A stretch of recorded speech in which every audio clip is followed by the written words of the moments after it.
When my mother told me the truth, I didn't cry. I thought I would. I thought I'd break down, scream, or at least ask why. But I just sat there on the edge of her bed, watching her fold the same blue blanket she'd had since I was a child. She said it so simply, as if she were reading out the weather. "Your father isn't the man you think he is, Hannah." The words didn't even make sense at first. I laughed a little, thinking she meant something symbolic, like he's changed, or he's not who I married anymore. But when she looked up, her eyes full of apology and years of silence, I knew. 15 years of my life, half of my existence, had been built on a story that wasn't true.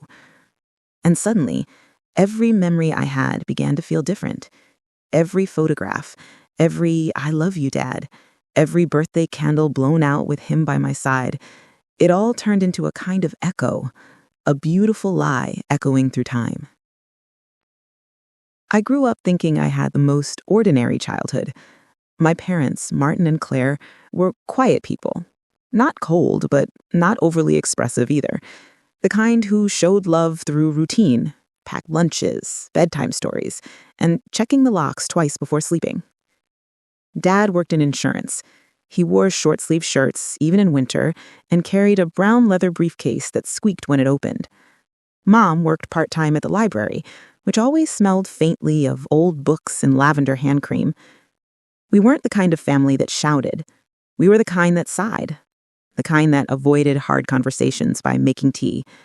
But love was there, gentle, steady, dependable. Or so I believed. My earliest memory of my father, well, the man I thought was my father, is from when I was 4. I had a fever that wouldn't go down, and he stayed up the whole night sitting beside me. I remember the cool cloth on my forehead and how he kept whispering, "Stay strong, Pumpkin. You're my brave girl." Those words stayed with me. They were the foundation of who I thought I was, his brave girl. He taught me how to ride a bike, how to skip stones on the lake. He'd take me out on quiet Sunday mornings when the world was still asleep, and we'd feed the ducks by the old bridge near Maple Street. I used to think this is what love looks like. Quiet, constant, safe. But even as a child, I sensed something between him and Mom, a distance that lived beneath their calm. It wasn't loud, but it was there, in the silence that stretched between sentences, in the way she'd avoid his eyes at the dinner table, and in the fact that she never used his name unless she had to. At 8 years old, I started to notice how other parents laughed together, shared glances, little touches. Mine didn't. They lived side by side, like two strangers who shared the same weather but not the same world.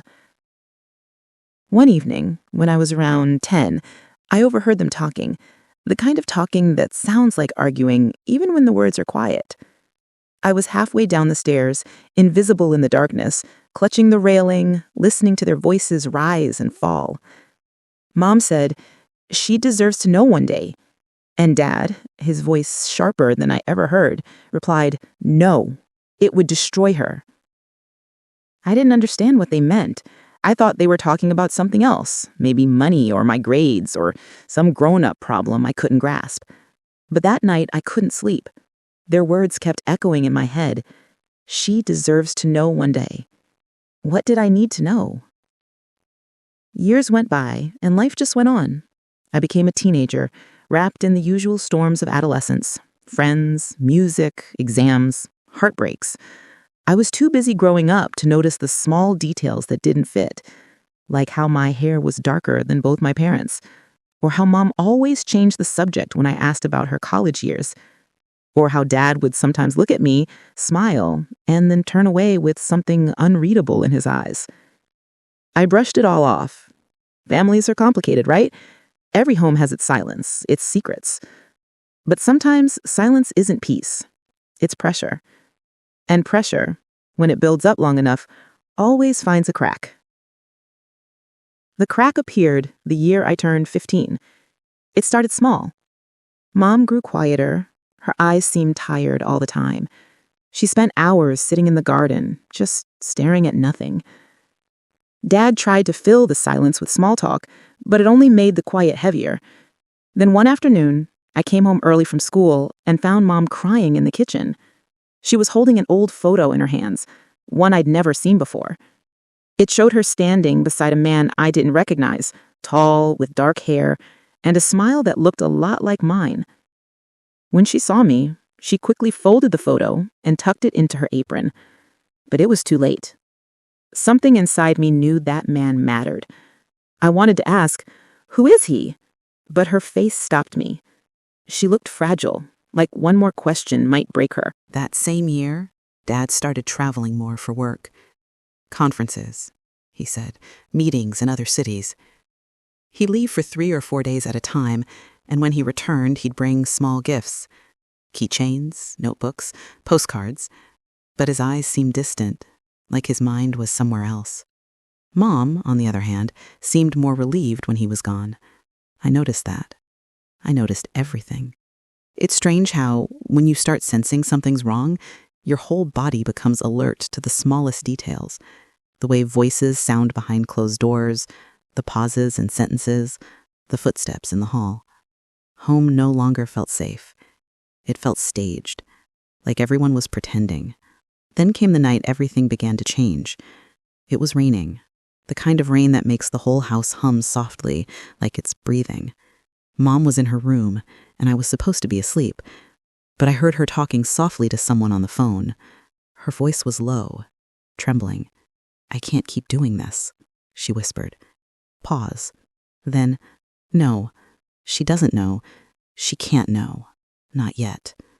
There was another pause, longer this time. Then she said, "I never stopped loving you. You know that." The words hit me like thunder. I lay frozen under my blanket, staring at the ceiling. My heartbeat was so loud I thought she might hear it through the wall. Who was she talking to? And why did her voice sound so young, so full of longing? The next morning, she acted normal, too normal. She made pancakes, asked about my exams, even hummed while washing dishes. But I could feel the distance now, thick and real. I started watching her closely. Her smiles felt forced. Her hugs were shorter. And then, about a week later, I found that same folded photograph again, hidden inside one of her old recipe books. This time, I didn't just glance at it. I stared. The man's smile was familiar. The shape of his eyes, his jawline. It was like looking at an older version of myself. That's when the thought crossed my mind for the first time. Quiet, but unstoppable. What if the man in this photo is my real father? I didn't confront her. I didn't tell anyone. But from that day on, I started noticing more differences. My birth certificate only listed Mom's name. I'd never seen any photos of her wedding. There were no pictures of her pregnant, no baby albums, just a few loose photos of me as a toddler. I started feeling like a guest in my own life.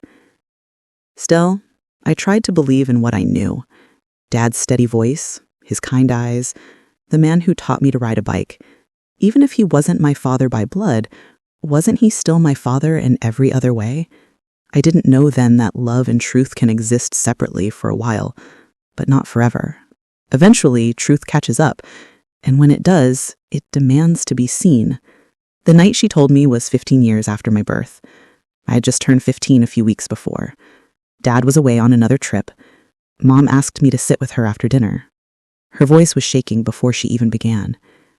"Hannah, there's something I should have told you a long time ago." And then she said the words that would change everything I thought I knew about myself. "Martin isn't your biological father." The room went quiet. The world went quiet. I looked at her, waiting for her to laugh, to tell me it was a joke, but her eyes were wet and heavy. She wasn't joking. My throat went dry. I couldn't even speak. She kept talking, her voice trembling. "I met someone before I met Martin. We were very much in love. But things were complicated, and when I found out I was pregnant, he was gone. I thought he'd left for good." She paused, looking down at her hands. "Martin knew when we married. He agreed to raise you as his own. He's been your father in every way that matters." Every word sank slowly into me, like stones dropped in water. I wanted to ask her 1,000 questions, but every time I opened my mouth, something inside me stopped. I didn't want to hurt her more, and I didn't trust my voice not to tremble. So I said nothing, and silence grew between us, wide and cold. The first few weeks after she told me, I started avoiding home. I stayed late at school, joined study groups I didn't care about, wandered around the park near the bus stop until it was dark. Mom would call, her voice gentle but worried. "Hannah, it's getting late, sweetheart. Where are you?" And I'd lie, saying, "I'm just with friends." But I wasn't with anyone. I just needed space. Space to breathe, space to think, space to figure out who I was without the story she had told me. One evening when I finally came home, Dad, or Martin, as I'd started calling him in my head, was in the living room, watching the news. He smiled when he saw me. "There's my girl. Long day?" I froze. That word, my, stung in a way I'd never had before. I forced a smile. "Yeah, just tired." He nodded, eyes still on the screen, completely unaware that something enormous had shifted inside me. I remember staring at him, at the man who had raised me, loved me, and never let me doubt it. And yet I couldn't shake the thought, was all of this a lie? Then came the guilt, because even as I doubted, I still loved him. He was still my dad. He still made pancakes on Saturdays, still asked if I'd locked my bike, still kissed my forehead when I left for school. It was unbearable, loving someone and doubting the story that love was built on. Mom tried to talk to me a few days later. We were washing dishes after dinner, the clinking of plates filling the silence.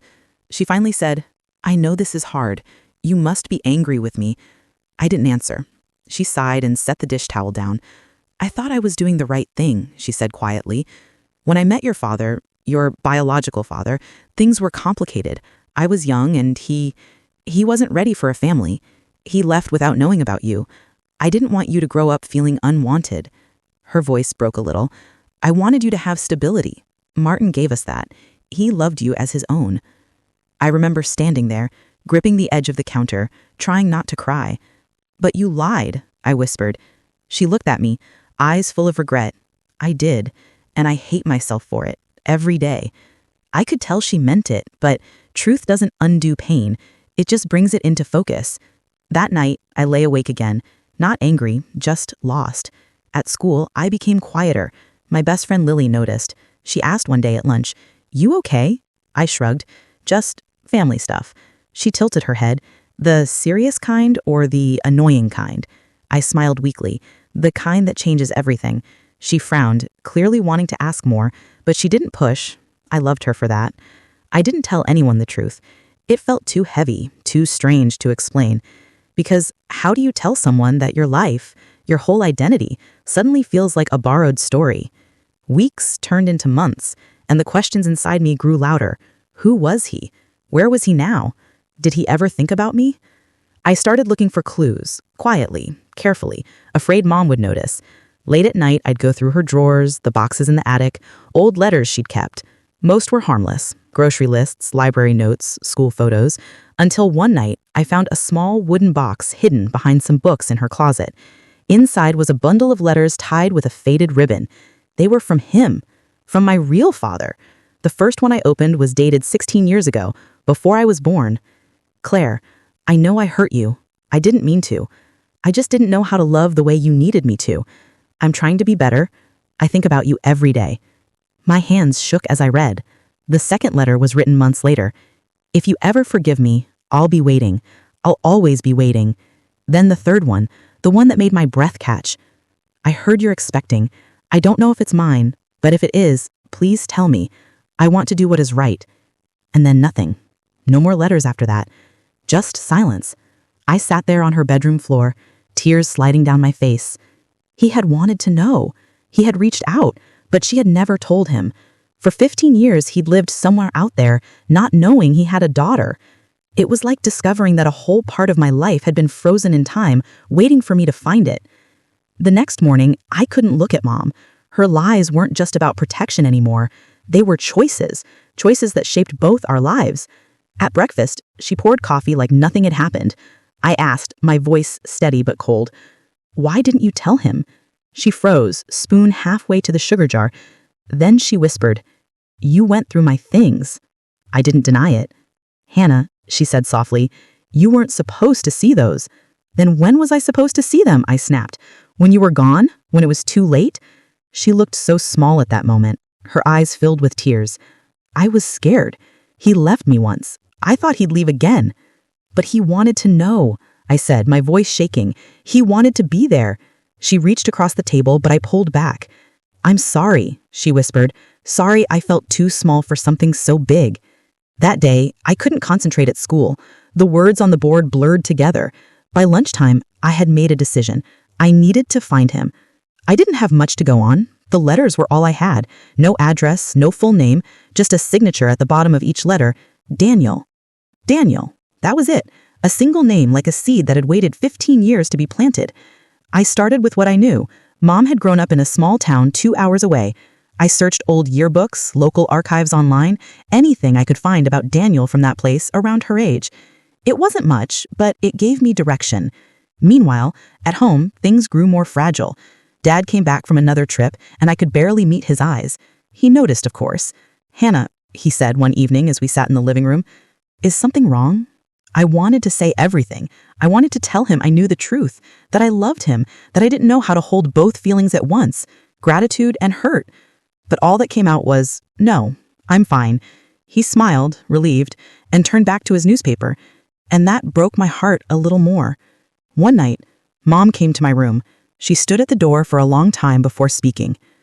I know you're angry, she said quietly. You have every right to be. But I don't want this to turn into hate. I looked at her, tears welling up again. You lied to me my whole life. I know. I don't even know who I am anymore. She stepped closer. You're my daughter. That hasn't changed. But half of me is missing, I whispered. Her face crumpled. You think I don't know that? I see it every day. She sat beside me, her hand trembling as she reached for mine. If you really want to find him, I won't stop you. And that caught me off guard. I turned to her, eyes wide. You mean it? She nodded. I should have told you sooner. You deserve to know where you come from. For the first time in weeks, I saw something real in her eyes. Not guilt, but courage. The courage to face the truth she'd buried. That night, she brought out an old envelope from her drawer. Inside was a faded photograph of her and Daniel, the same one I'd seen before, but now she handed it to me willingly. He was living in Portland when I last heard from him. I don't know where he is now, but it's a start. I held the photo gently. He looked kind, thoughtful, alive in a way that made my chest ache. Mom touched my arm. Whatever you find, remember this. Martin loves you. He always has. And so do I. I nodded. My heart was a tangled mix of emotions, anger, sadness, curiosity, hope. But beneath it all, there was something new. Determination. I was going to find him. Not because I wanted to replace my father, but because I needed to meet the missing half of my story. That night, I stared at the photo under the glow of my desk lamp. For the first time, I said his name out loud. Daniel. The sound of it felt strange, like a secret finally given shape. I didn't know then how much that name would change my life, how it would lead not just to answers, but to forgiveness. And love, the kind that doesn't ask to be perfect, only honest. Mom kept her word. She didn't try to stop me. She didn't even ask when or how I planned to look for him. Maybe she knew this was something I had to do on my own. I started small. I searched the name Daniel along with the town where she'd lived when she was young. There were too many results.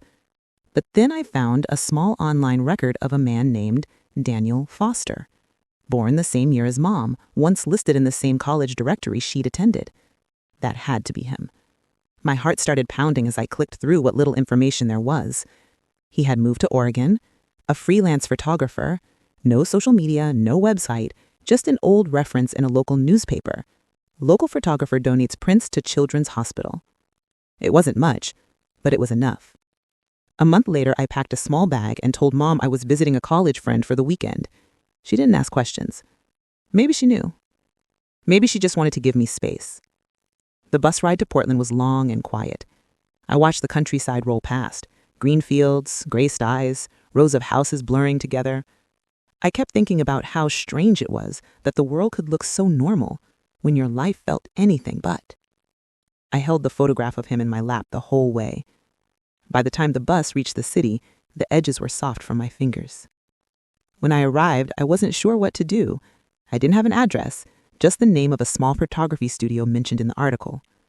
It was raining lightly, the kind of misty drizzle that clings to your skin. I walked through narrow streets, past old bookstores and cafes that smelled of coffee and rain.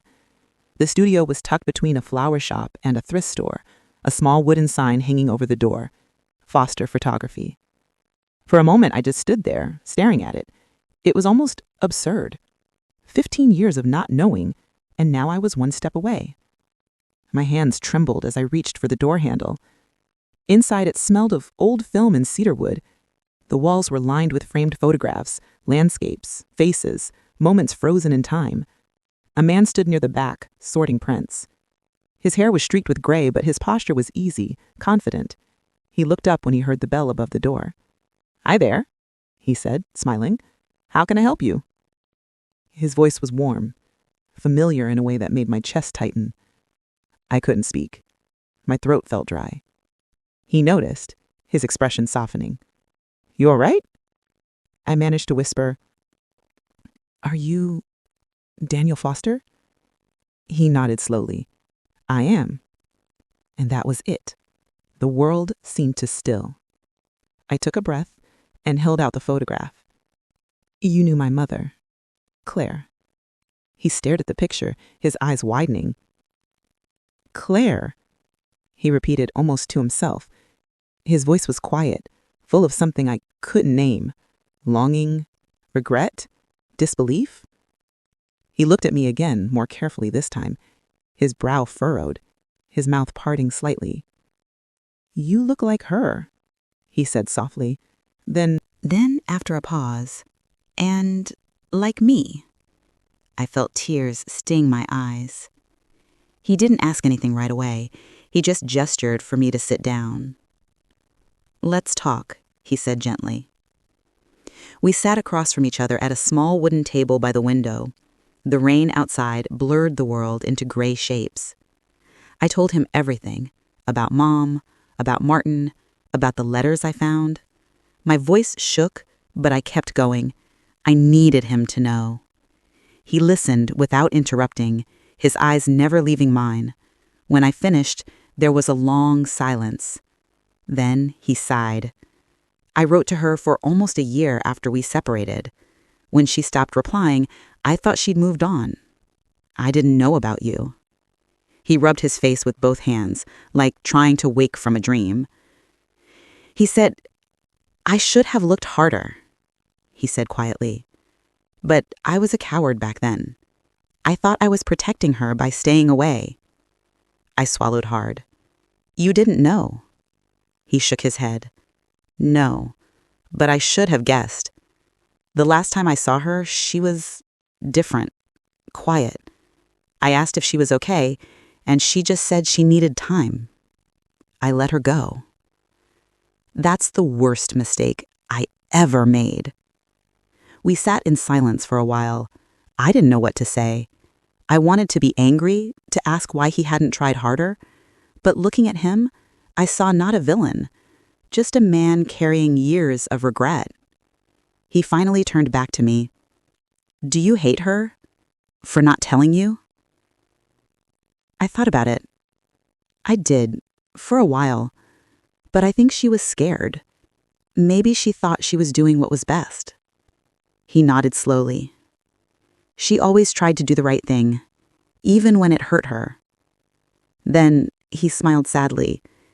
"You have her eyes, you know. But your expression, that's mine." I laughed softly through tears. Guess I got the best and worst of both worlds. He chuckled, and the sound felt strange, comforting, like something I'd been missing without realizing it. We talked for hours about his work, his travels, his small apartment above the studio. He told me about how he used to photograph people on street corners because he believed real stories live in faces. He asked about my life, school, my interests, the things I loved. It was awkward at first, like two strangers trying to find a rhythm, but as we spoke, something unspoken began to form, a bridge built out of truth. When I finally stood to leave, he walked me to the door. "Can I see you again?" he asked. I nodded. "I'd like that." He smiled. "Then let's not waste any more time." The bus ride home felt lighter somehow. I watched raindrops race down the window and thought about how fragile life is, how many versions of it can exist side by side, separated only by silence. When I got home, Mom was waiting at the kitchen table. She looked pale, nervous. I closed the door quietly. She stood. "You found him," she said. It wasn't a question. I nodded. Her eyes filled with tears. "How was he?" I hesitated. "He's kind. He didn't know, Mom. He really didn't." She covered her mouth, trembling. I was so afraid of that." I sat down beside her. "He doesn't hate you." She let out a small, broken laugh. "He should." "No," I said softly. "He just misses what could have been." For the first time, she cried in front of me, really cried. Years of guilt, love, and grief spilling out all at once. I reached for her hand and held it. We didn't need to say much after that.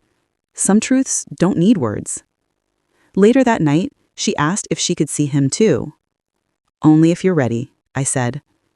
"I've been ready for 15 years, she whispered. A week later, the three of us met at the park near my old school, neutral ground, quiet and open. Mom stood a few feet away as Daniel approached. Her hands were shaking. He stopped in front of her, uncertain, as if he didn't know whether to smile or apologize first. "Hi, Claire," he said softly. Her eyes glistened. "Hi, Daniel." They stood there for a moment, years of silence pressing between them. Then she said, "I'm sorry." He shook his head. "No, I should have stayed. I should have been braver." She smiled sadly. "We both made mistakes." I watched them both, two people who had once loved each other so deeply, and then spent half their lives apart because of fear. It was both heartbreaking and beautiful.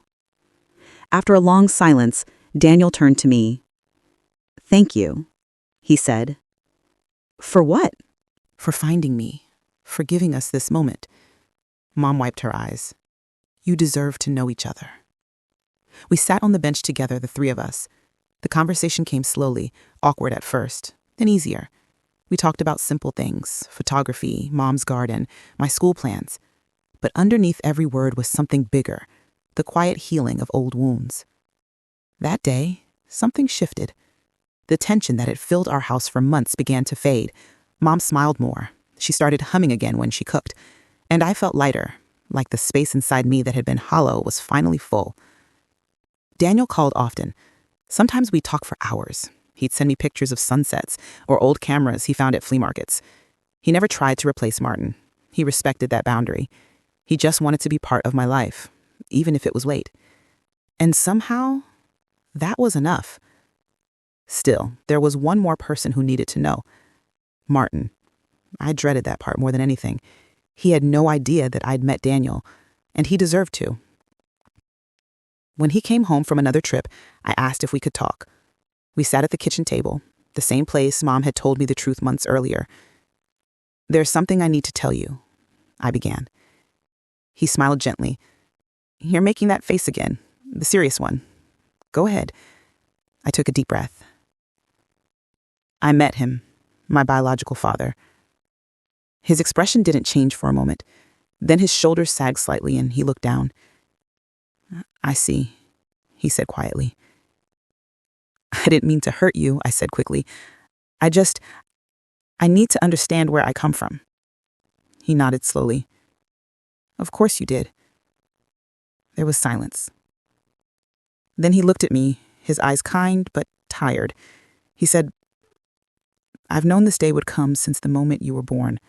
Your mother told me the truth from the start, and still, when the nurse handed you to me, I thought, this is my daughter, That's never changed." My eyes blurred with tears. "You're still my dad," I whispered. He smiled, tears forming too. "That's all I ever hoped for." We both cried then, quietly, the way we'd always lived. That night, I wrote in my journal, "Love isn't about blood. It's about who stays, who shows up, who forgives." Daniel gave me a past. Martin gave me a home. And my mother, despite her flaws, gave me both kinds of love. The truth hadn't broken us. It had remade us. The days that followed were slow and heavy, like the quiet after a storm that had torn through every corner of my life. I stayed home from work, sat in my room most of the time, and tried to piece together who I really was. My mind kept returning to the same image, my mother sitting at that table, her hands trembling, her voice breaking. I wanted to hate her, but every time I closed my eyes, all I saw was the woman who had raised me, the one who had held my hand when I was sick, who cheered for me at every school play, who taught me to make tea the way she liked it, strong and sweet. Still, the lie weighed on me. It wasn't something I could just bury under memories. Every photo I looked at felt different now. Every word she'd said over the years replayed with a new meaning. I could see the fear she must have lived with all that time. Fear of losing me. Fear of being judged. Fear of me discovering the truth too soon. That night, I couldn't sleep. The house was silent, except for the old wall clock ticking like a heartbeat. I sat by the window, looking at the stars, and whispered into the night, "Where are you, Dad?" It was strange, saying "Dad" out loud for someone I'd never known. It felt wrong at first, then oddly comforting. I didn't know if he was alive, if he ever thought of me, or if he had moved on completely. But I knew I had to find out, not to replace my mother's love, but to understand my own story. The next morning, I told her I wanted to find him. She froze. The cup in her hand slipped, spilling tea over the counter. She didn't say anything at first, just stared at the mess, then at me. "You deserve to," she said finally, her voice small. "I won't stop you." She went to her room and came back with a small wooden box. It looked worn, like it had been opened and closed 1,000 times. Inside were old letters, folded, yellowed, some with smudges where tears had fallen. "These are from him," she said. "I kept them all, even when I shouldn't have." I held one gently. It was dated the year before I was born. The ink had faded, but the words were still there. Soft, careful handwriting. "If you ever need me, I'll be here, even if you can't tell him who I am yet." That was the first time I cried, not out of anger, but out of longing. The idea that he had loved me from afar, that somewhere in the world someone had been waiting to be part of my life, broke me in a different way. With my mother's hesitant help, I began searching. It took weeks of phone calls, online searches, and quiet nights filled with doubt. Some leads went nowhere. Others led to the wrong people. But one day I found a name that matched the one in the letters: David Carter. The address listed was in another city, about 6 hours away. I remember staring at it, my hands shaking. My mother sat beside me, silent, staring at the same screen. "Do you want to go?" she asked. "I think I have to," I said. We didn't speak much on the drive there. The road stretched endlessly, lined with fields and memories we didn't share. I could feel the tension in the air, a mix of fear and hope. She kept her hands clasped together in her lap, her eyes fixed on the horizon. When we reached the address, my heart started pounding. It was a small house with a garden full of wildflowers. The paint was peeling on the fence, but it looked warm, lived in. A man was sitting on the porch, reading a newspaper. His hair was silver, his posture calm, but when he looked up, I saw my own eyes staring back at me. For a moment, time just stopped. I didn't know what to say. My mother stood behind me, clutching her bag tightly. He rose slowly, his expression uncertain. Then his gaze shifted from me to her, and in that instant, everything was clear. Recognition flickered in his face. "Anna?" he whispered. She nodded, her eyes wet. "David." He looked at me again, his voice trembling. "This is—" "Yes," she said softly. "This is your son." No one moved for a while.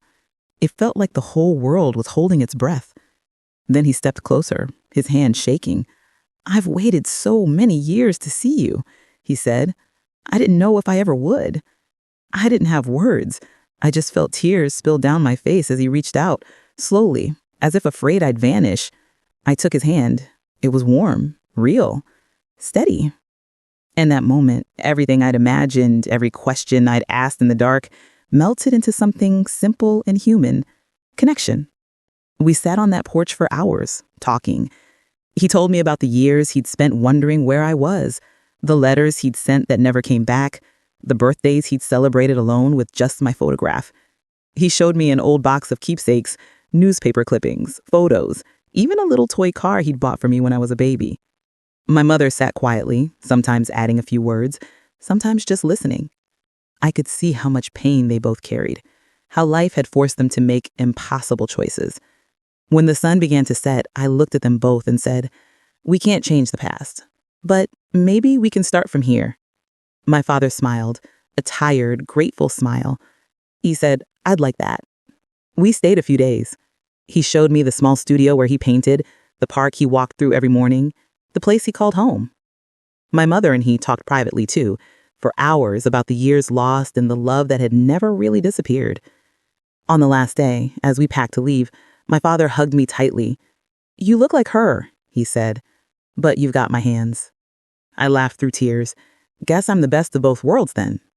Driving back, my mother reached over and held my hand. "Thank you," she whispered. "For what?" I asked. "For giving me another chance to tell the truth, for not walking away." I squeezed her hand. "You're my mother," I said. "Nothing changes that." The sky outside turned gold as the sun dipped below the fields, painting everything in a soft light. It felt like the world was breathing again, slower, calmer, lighter. That night when we got home, I found her sitting in the living room, looking at one of the old photos of me as a child. She smiled when she saw me. "You know," she said, "for 15 years, I was afraid this moment would destroy us, but maybe it was meant to heal us instead." I sat beside her and leaned my head on her shoulder. "I did," I said. "It really did." Months passed, and life began to feel like something new, something softer. The storm inside me had quieted, and I started to see the world in gentler shades. My father called every Sunday. At first, our conversations were careful, like stepping onto a frozen lake and testing every step. He'd ask about work, about my mother, about how I was sleeping. Then, little by little, our talks grew warmer. We started laughing about small things, how neither of us could cook rice properly, how we both hummed the same tune when we were nervous. Those little pieces stitched themselves into something whole. My mother, too, seemed lighter. She smiled more. She'd begun gardening again, filling the balcony with pots of marigolds and jasmine. I'd catch her humming in the kitchen sometimes, a sound I hadn't heard in years. It reminded me that forgiveness doesn't just set one person free. It frees everyone who's been holding their breath. One weekend, I invited my father over for dinner. It was simple, nothing fancy, just rice, lentils, and roasted vegetables. But when he arrived, standing awkwardly in the doorway with a small bunch of flowers, I felt like the room was filled with something sacred. My mother greeted him with a small, hesitant smile. He handed her the flowers, and she took them like they were something precious. Dinner was quiet at first. The clinking of plates, the low hum of the fan, a few polite words. But as the night went on, the tension began to melt. We talked about old memories, how they met, what life was like before everything got complicated. They laughed together once or twice, and that sound, that laughter, was something I'll never forget.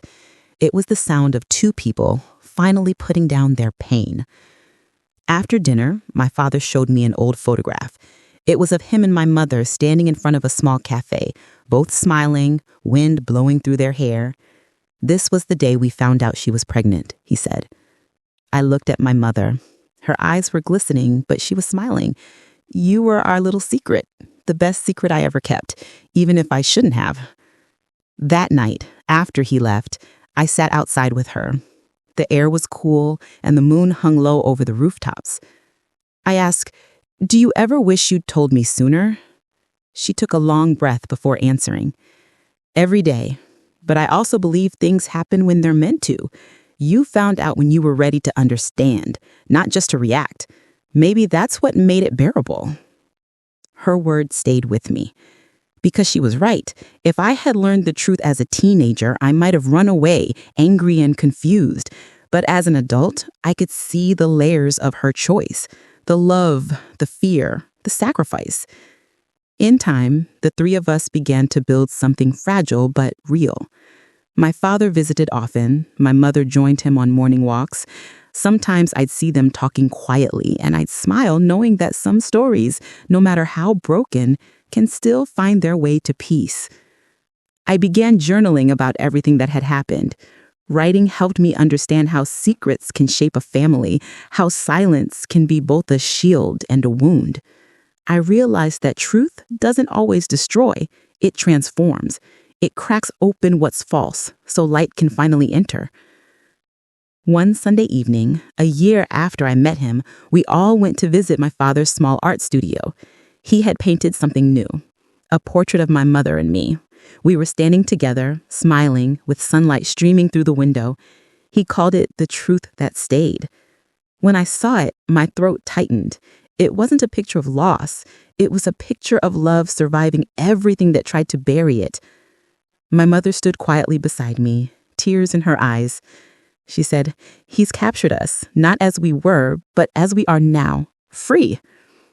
We stayed there for a while, just looking. No words, no regrets, just gratitude. Life isn't perfect now. It never will be, but it's honest, and that's enough.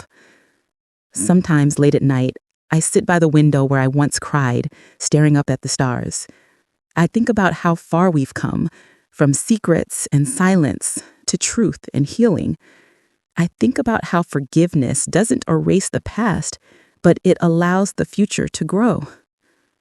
And in those quiet moments, I whisper a little prayer of thanks to my mother for loving me fiercely, even in her mistakes, to my father for waiting so patiently, and to life for giving us another chance to love with open hearts.